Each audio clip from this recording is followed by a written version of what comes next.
In a moment, with a phone call from the Israeli army, another Gaza high-rise became a condemned building, minutes ticking down on a one-hour warning.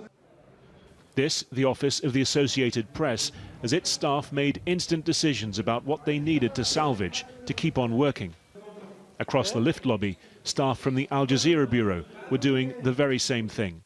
On the street outside, the building's owner pleading for a stay of execution. We need 10 minutes. As you can see, they're all around me. The press, not people who are going in to get weapons out. But there was no arguing, not even about the timing. انهار البرج انهار البرج انهار البرج.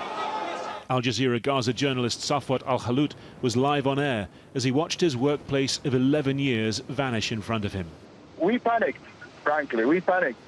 How to leave, when to leave, what to take, where to go. These are like the quick and the fast things that you think of when something like that happens.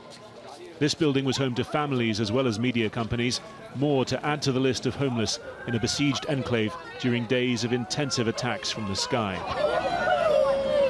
In a statement, Al Jazeera said it condemned in the strongest terms the bombing and destruction of its offices by the Israeli military, viewing it as a clear act to stop journalists from conducting their duty to inform the world and report events, and vowing to pursue every available route to hold the Israeli government responsible.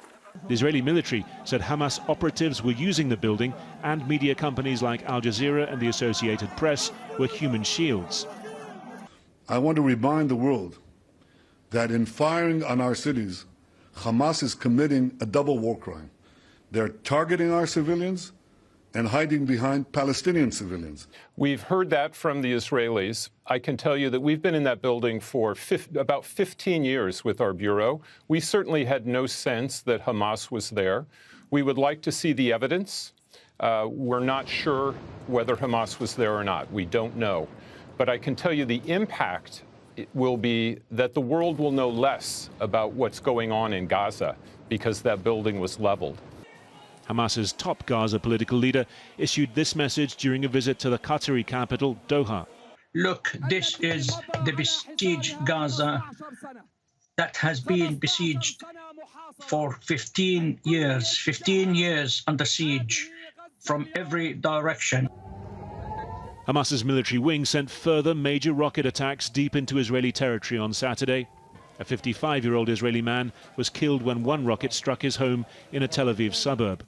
In the midst of it all, in the occupied West Bank, Palestinian protesters confronted Israeli soldiers on Nakba Day, when Palestinians mark the creation of the State of Israel, what they call the catastrophe. Scores were wounded, many by live ammunition. In occupied East Jerusalem, more scuffles around the neighborhood of Sheikh Jarrah, where threatened forced expulsions have fueled the tensions. With violence on so many fronts still untamed, Israel's prime minister said he spoke to the US president and informed him of Israel's planned next steps.